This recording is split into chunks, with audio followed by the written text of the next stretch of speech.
Hello guys. चलो अपन आज PPH पढ़ना शुरू करते हैं। अब पीपीएच क्या होता है, देखो नाम से ही हमें लग रहा है पीपीएच पोस्ट पार्टम हेमरेज। मतलब एक फीमेल थी, उसने बच्चे को डिलीवर किया, उसके बाद उसको हेमरेज हो गया, यानी ब्लीडिंग शुरू हो गई। नाउ पोस्टपार्टम हेमरेज आपका डिपेंडिंग अपॉन द ड्यूरेशन की ब्लीड कब हुई है, डिलीवरी के कितने समय बाद, दो टाइप का हो सकता है। अगर पेशेंट डिलीवरी होने के 24 घंटे के अंदर अंदर ब्लीड करती है तो this is known as your primary PPH. On the other hand अगर पेशेंट डिलीवरी होने के 24 घंटे बाद ब्लीड करती है तो this is your secondary PPH, है ना। अब सेकेंडरी पीपीएच क्या होता है? सेकेंडरी पीपीएच का मोस्ट कॉमन कारण क्या होता है कि देखो डिलीवरी हुई थी, थर्ड स्टेज में डिलीवरी के आपने प्लेसेंटा जो था उसको बाहर निकाला था, बट अगर कुछ प्लेसेंटा रिटेन्ड रह जाए, अगर दैट इज यूट्रस के अंदर ही रह जाए, तो वो आपका ब्लीडिंग करवा सकता है 24 घंटे के बाद। तो that would cause your secondary PPH. Primary PPH क्या होता है ये अभी अपन और अच्छे से डेप्थ में पढ़ाई करते हैं, ठीक है।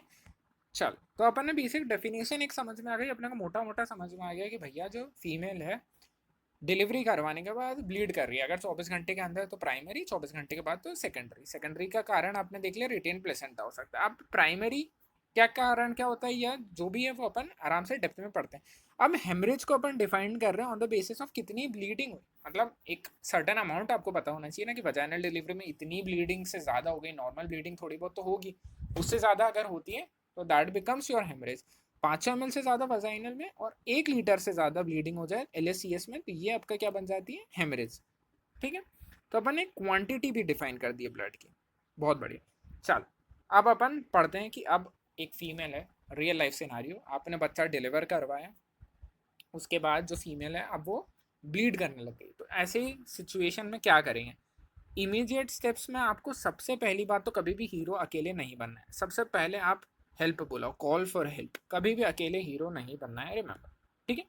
अब आपने एक बार मदद बुला ली, फिर कुछ भी करने के पहले आप पेशेंट का रिससिटेशन चालू करो। रिससिटेशन बहुत ज़रूरी है क्योंकि आप कुछ भी आगे प्रोसीड तब कर पाओगे जब आपका पेशेंट जिंदा रहेगा।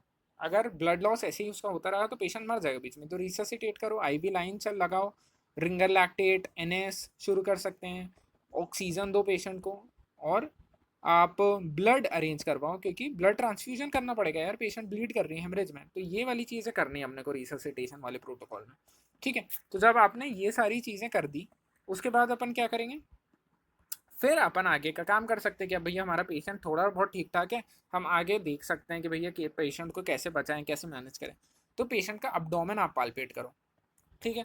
अब अब्डोमेन पालपेट करके अपने को दो चीज़ें देखने को मिल सकती हैं, या तो एटोनिक यूट्रस हो सकती है जो कि मोस्ट कॉमन कारण होता है प्राइमरी पीपीएच का डिलीवरी होने के बाद, मतलब अब्डोमेन आपको सॉफ्ट है और यूट्रस कॉन्ट्रैक्ट नहीं हुई। Normally after delivery of placenta uterus contract करनी चाहिए ताकि उसके जो वेसल्स वगैरह हैं वो कंस्ट्रिक्ट हो जाए और ब्लीडिंग रुक जाए, बट हमारी फीमेल को क्या हो रहा है, हमारी फीमेल की यूट्रस एटोनिक है, वो कॉन्ट्रैक्ट नहीं कर रही, तो उसको ब्लीडिंग नहीं रुक रही है। तो ऐसे केस में आप क्या करोगे, ऐसे केस में अपने को कुछ नहीं करना, बहुत सिंपल है।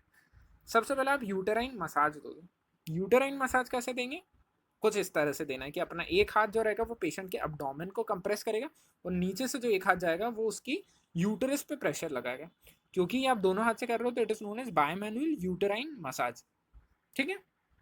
तो आप सबसे पहली चीज ये करोगे, बायोमैनुअल यूटेराइन मसाज। एक बार आपने ये किया, देखा कि इससे ब्लीडिंग कंट्रोल हो रही है, नहीं हो रही है, अगर नहीं हो रही है तो आप ऑक्सीटोसिन का इंजेक्शन लगाओगे। ऑक्सीटोसिन कितना लगाना है, रिमेंबर हमारे लिए यूनिट्स इंपॉर्टेंट है, 40 यूनिट लगाओगे इन 500 ml ऑफ नॉर्मल सलाइन, ठीक है।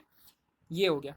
अगर इससे कंट्रोल नहीं होता तो मेथर्जिन आप लगा सकते हो। मेथर्जिन कितना दोगे, 0.2 mg IV हर 2 से 4 घंटे में देना है। एंड लास्टली पेशेंट ब्लीड बहुत ज़्यादा कर रही है, अगर अभी भी नहीं रुकती है तो you would go for blood transfusion, blood चढ़ाओ पेशेंट को, ठीक है। चलो, ये वाली चीज़ हो गई। इसको अपन एक ईजी निमोनिक बना के पढ़ सकते हैं। आप क्या करोगे, इसको अरेंज करने में ये सीक्वेंस आपके लिए पूरा इंपॉर्टेंट है एल्गोरिदम का, तो इसको अपन कैसे अरेंज कर सकते हैं। सबसे पहले आपने बायोमैनुअल मसाज दी, फिर आपने ऑक्सीटोसिन दिया, then you went for Methergine and then finally blood transfusion. So मॉम बी से अपन इतना प्रोटोकॉल याद रखते हैं, ठीक है। फिर अपन आगे जाते हैं, अगर अभी भी यूट्रस एटोनिक है, ब्लैडर आप सॉरी ब्लैडर यूट्रस आप पालपेट कर रहे हो, अभी भी एटोनिक ही आती है, अभी भी ब्लीडिंग हो रही है पेशेंट की, तो फिर अपन नेक्स्ट स्टेप में क्या करेंगे, अपन नेक्स्ट स्टेप में कार्बाप्रोस चालू करेंगे। कार्बोप्रोस आपको कितना देना है, 250 माइक्रोग्राम IM देना है। हर 15 मिनट में, और मैक्सिमम 8 डोज आपको इसके देने हैं। मैं बता देता हूँ, कभी दिख नहीं रहा हो, ठीक है।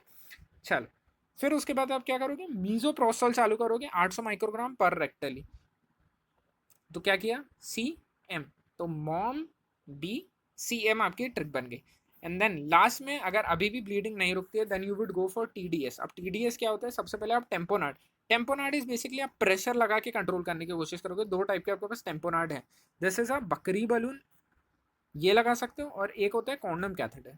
तो ये लगा के अपन यूटरस को कंप्रेस कर सकते हैं, प्रेशर लगा के कि भैया रुक जाए। अब टेम्पोनाड से भी नहीं हो रहा, तो डी, डी का मतलब क्या होता है, आप सर्जरी करोगे, डी वस्कुलराइजेशन सर्जरीज करोगे पेशेंट की। डी वस्कुलराइजेशन सर्जरीज बेसिकली जो आर्टरी आपकी यूटरस को सप्लाई कर रही है, आप उसको लाइगेट करोगे। इसकी भी सीक्वेंस इंपॉर्टेंट है कि सबसे पहली आर्टरी आप यूटराइन आर्टरी लाइगेट करोगे, फिर ओवेरियन, एंड लास्ट में इंटरनल इलियाक का एंटीरियर डिवीजन।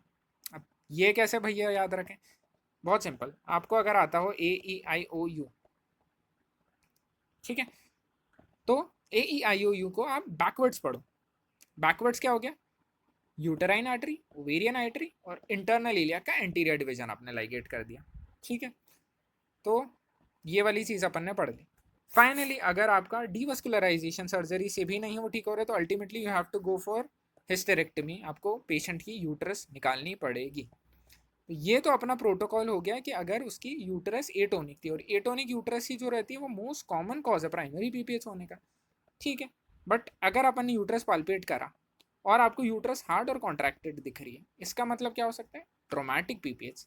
इसका मतलब आपने बच्चा डिलीवर कराते समय कोई ट्रॉमा कर दिया यूटरस को, सिंपल बात है, इसलिए ब्लीडिंग हो रही है, ब्लीडिंग रुक नहीं रही। अब यहाँ पे आपके पास दो केस सिनारियो हो सकते हैं इसमें भी। एक केस सिनारियो क्या हो सकता है कि आपको सस्पिशन है कि यूटरस आपकी रप्चर हो गया। अब ये सस्पिशन कैसे आएगा, ये सस्पिशन आएगा कि भैया पेशेंट जो है वो शॉक में, ठीक है, और उसके साथ आपने कॉर्ड ट्रैक्शन जब आप कर रहे थे, आपको याद हो, अगर कॉर्ड ट्रैक्शन आप जब करते हो तो अपन वहाँ पे बोलते हैं control cord traction. Umbilical cord आप जब प्लेसेंटा की डिलीवरी करवाते टाइम खींचते हो तो कंट्रोल्ड वे में खींचते हो, पर अगर आपने अनकंट्रोल्ड किया तो चांस है कि भैया यूटरस आपकी जो है वो रप्चर हो जाए। तो उस केस में आपको पता रहेगा कि भैया हाँ ये समस्या थी और हमारे पेशेंट का यूटरस रप्चर हो चुकी है। तो फिर अपन क्या करेंगे, फाइनली इमरजेंसी लेप्रोटमी ही करनी पड़ेगी, and then hysterectomy, ultimately hysterectomy ही आपको करनी है। ऑन दी अदर हैंड अगर अपन देखें कि ऐसा कुछ भी केस सिनारियो हमारे पास नहीं है, ये वाला केस सिनारियो नहीं है, तो अपन एक्सप्लोर करेंगे सर्विक्स और वजाइना को, और फाइनली अपन हीमोस्टेटिक सूचर्स लगाएंगे, अपन उसको सिल देंगे जहाँ से भी वो ब्लीड कर रहा है। और सिलने के लिए आप क्या सूचर दोगे, ये वाले, इनके नाम इंपॉर्टेंट है, अगर नाम याद कर लेंगे हो जाएगा। सो विथ दिस अपना बेसिक एक प्रोटोकॉल खत्म होता है कि कैसे अपन चीज़ें मैनेज करेंगे in the case of PPH, और ये बहुत इंपॉर्टेंट है पूरा प्रोटोकॉल। अब अपन थोड़े बहुत कॉन्ट्रा इंडिकेशंस देख लेते हैं कि अपन जब मेथर्जिन दे रहे थे और कार्बोप्रोस दे रहे थे उसकी कॉन्ट्रा इंडिकेशन क्या थे, ठीक है। कार्बोप्रोस क्या होता है, PGF2 अल्फा एनालॉग होता है, और मेथर्जिन इज PGE1 होता है, ये बात याद रखना है अपन को, ठीक है। ये कहाँ से आया, I hope you guys remember, ये यहाँ से आया अपना, ठीक है। कार्बोप्रोस अब अपन कब नहीं देंगे, PGF2 एनालॉग है, अगर कोई पेशेंट अस्थमैटिक है तो उसमें अपन कार्बोप्रोस नहीं दे सकते। On the other hand Methergine के कॉन्ट्रा इंडिकेशन क्या है, hypertension, PAD, RH isoimmunisation, heart disease and twins. अगर प्रेगनेंसी में ये वाली हिस्ट्री थी तो अपन ये नहीं देंगे।